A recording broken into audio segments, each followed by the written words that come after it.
Stay hungry, stay foolish.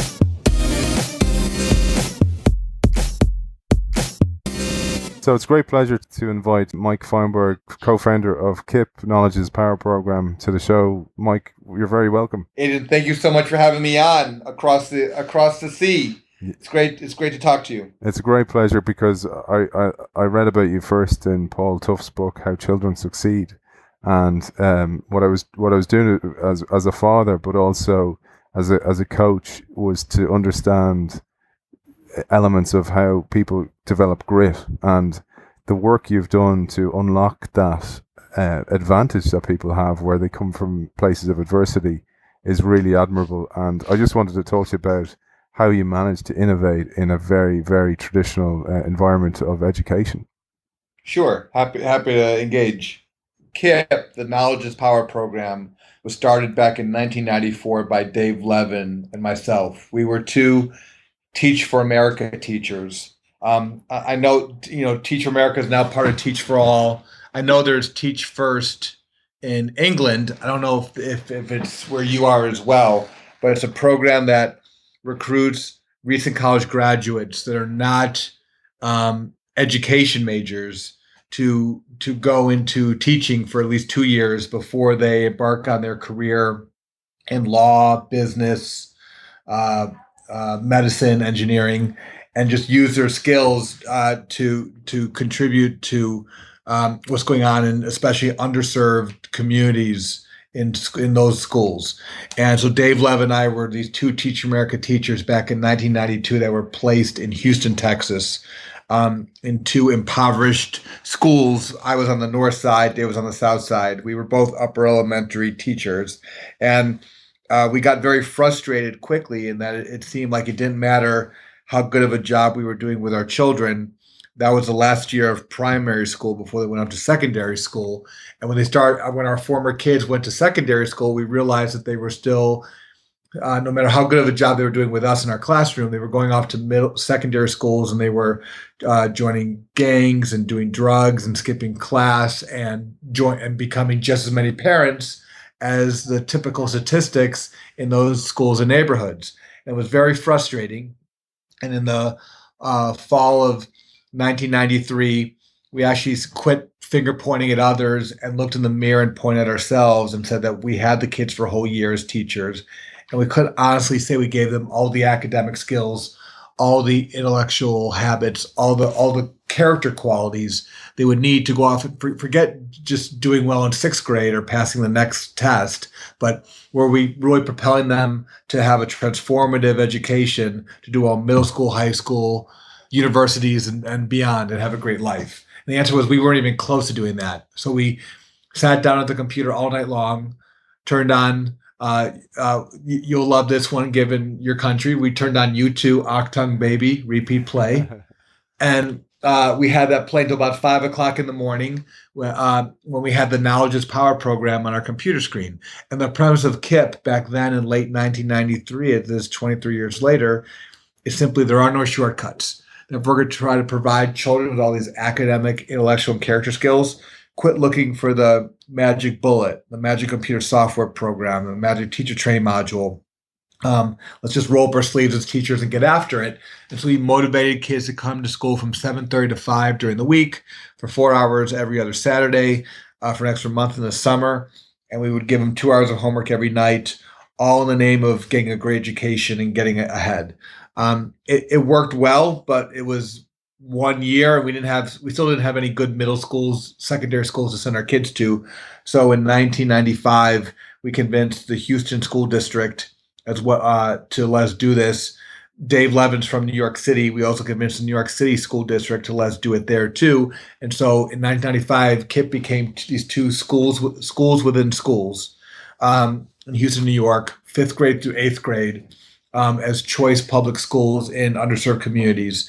And then in 2000, after these two schools were doing very well and news programs like 60 Minutes were coming out and doing pieces on our kids because we were performing our kids were at the top levels in Houston, New York.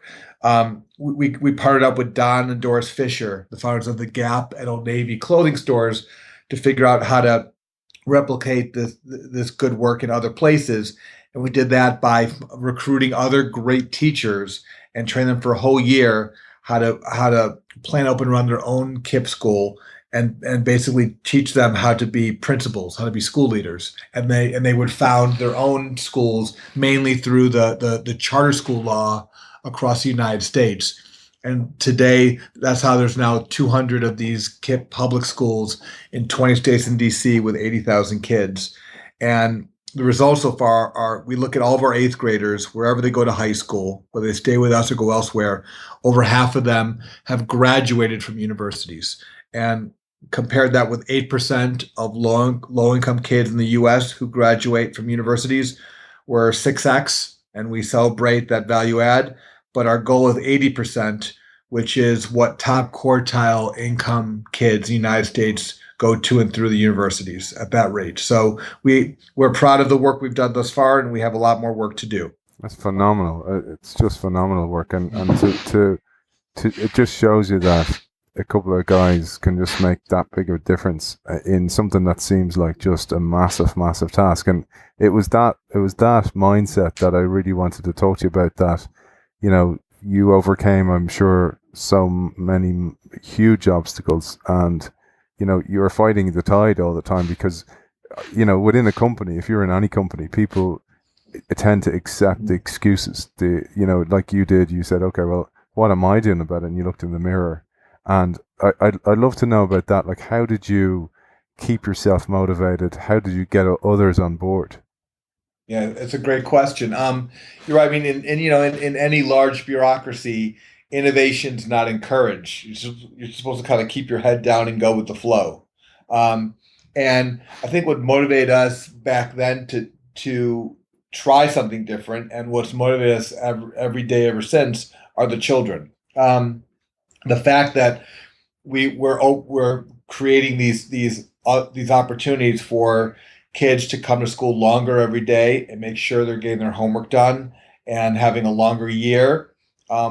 It's not skill and drill. We're not just passing out worksheets for 10 hours a day. We're doing our best to make learning fun, but there's they still could. Our kids could be choosing other schools with less hours and less days, and yet they're showing up every day, eager to learn and learn what they need to do, not to pass a test, but to have a great life. And if they're willing to make that choice, then that's been the motivation for us, the adults, to deliver on what they're searching for. Yeah, and when I say, I mean, the obstacles, I mean, for somebody listening to the show will think, oh, he means, you know, the obstacles of the system. But when I read deep into KIPP and some of the work you've done, it's the kids themselves at home. They a lot of these kids, they're not expected to succeed, and in fact, there's probably a little bit of trying to, you know, the tall poppy syndrome, where you're not good enough to be getting out of here. None of us are, and trying to drag the kid down, and how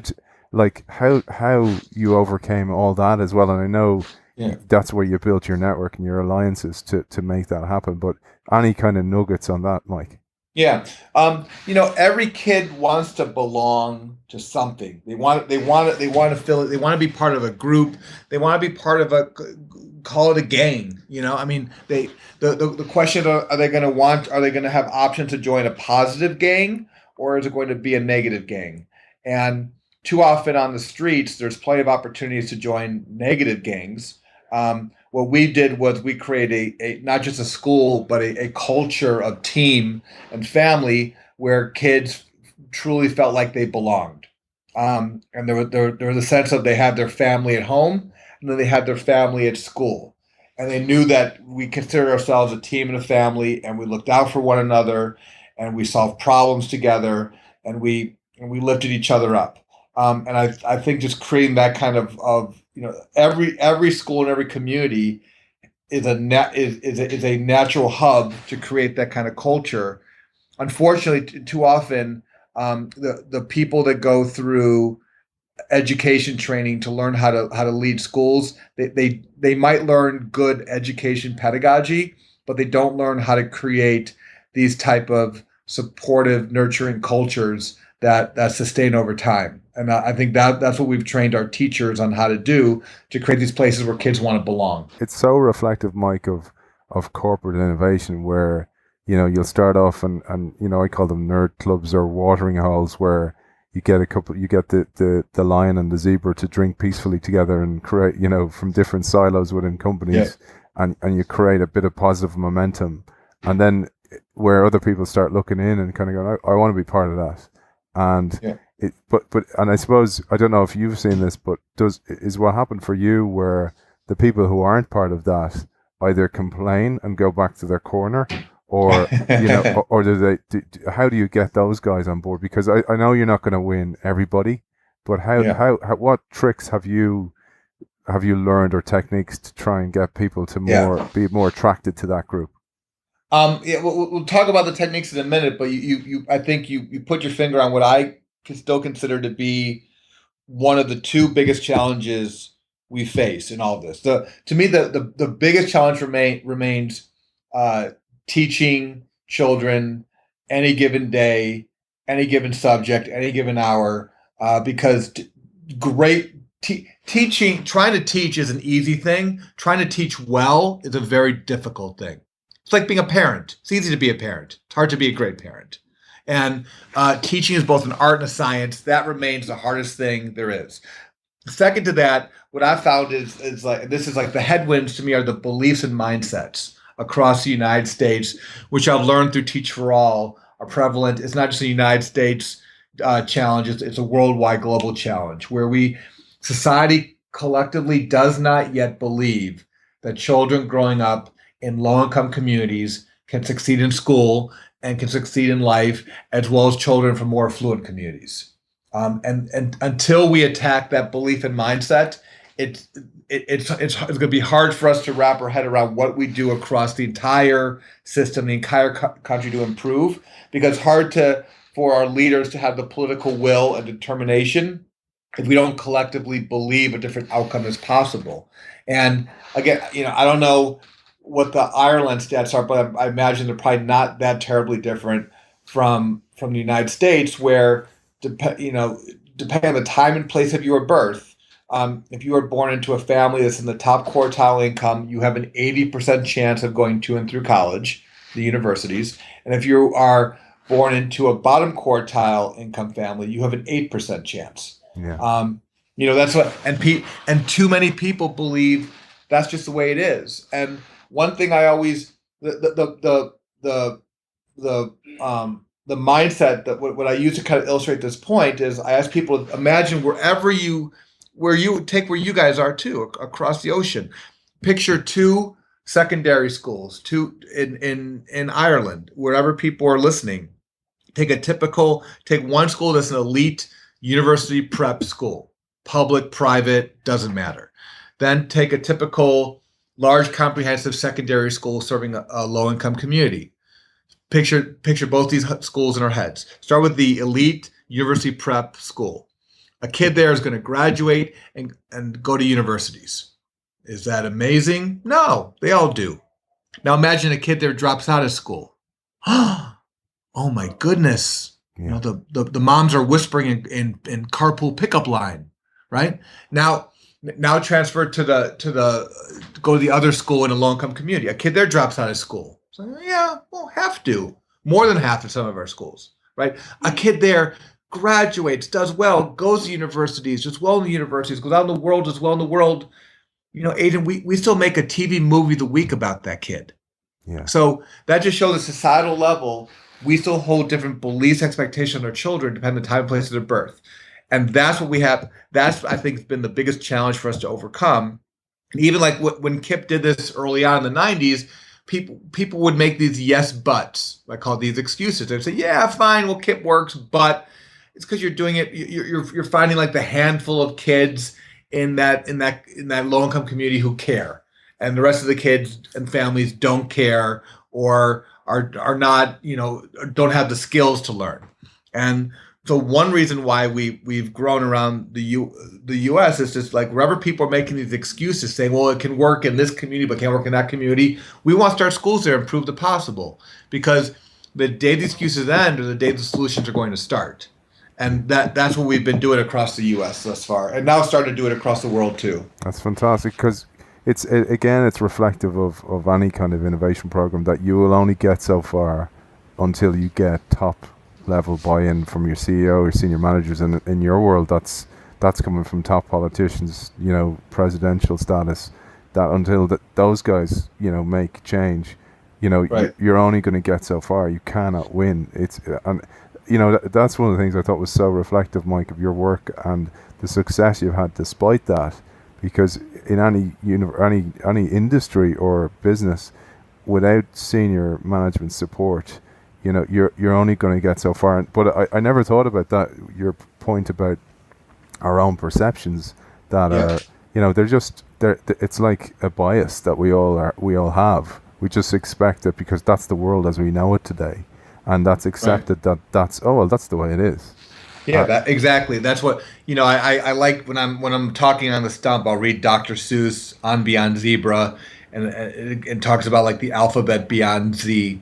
And I make the point that there's other, we keep facing this. One time we thought the world was flat, right? Until people realized it wasn't. And just 100 years ago, we thought smoking was okay for you. In fact, we thought smoking helped athletic performance. And now we know, now we know about tobacco better. I mean, so like it's like we have to make sure we have to challenge ourselves to not just think like the gospel that we believe today is the way it is. And there's there's only 20% of the population that's really university ready, and the rest of the rest of the kids better go figure out some day labor type job. Which, by the way, those type of careers are disappearing anyway as technology improves. So we have to do more. One thing I will go back to what you said is you're right. We do need support from politicians and our community leaders, but there's a trap in that we need their support, but we don't want them to come up with the top-down solution, because that's where we get in trouble, is when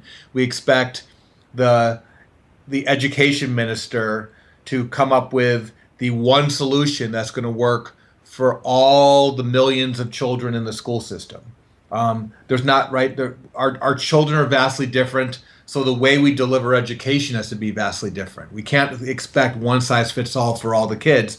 So at the top, we need their support to allow bottom-up solutions to happen. And that's, I think, in the United States, these public charter schools that have started, what I think they're called the free schools that started in UK, at least in England. These are examples of where NGOs are starting public schools with support of the government to start so that there's new ways to deliver education to communities. So it's not one size fits all has been so important. There's a great cartoon you reminded me of where it shows like an elephant and a monkey and a cheetah all lined up, and a teacher going, jump through this hoop, and the hoop's tiny, and it's about the education system. It's going, that's what we're actually asking them to do.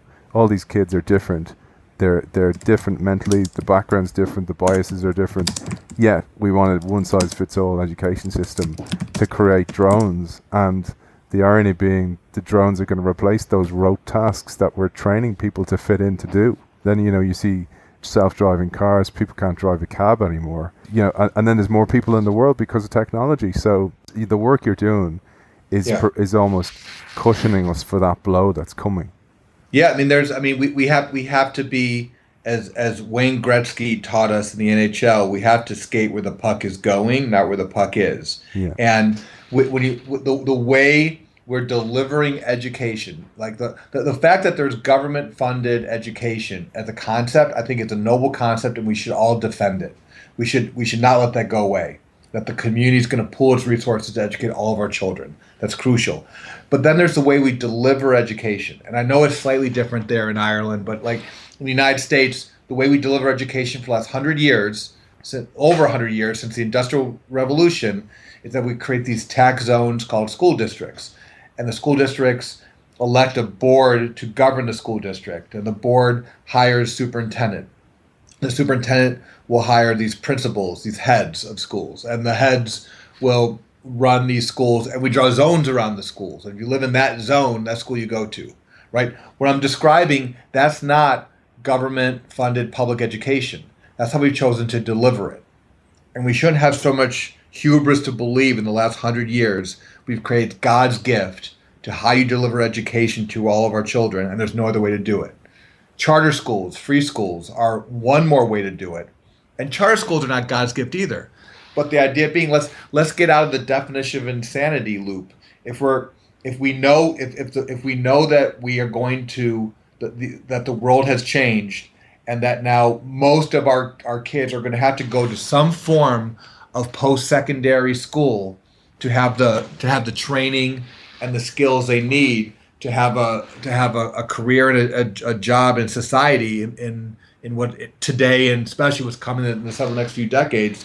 What are we doing to deliver education differently to prepare our kids for that moving target? Because after all, the purpose of education is not to pass a government exam. Absolutely. Right? The purpose of education is what can you do with your education when you're done with it.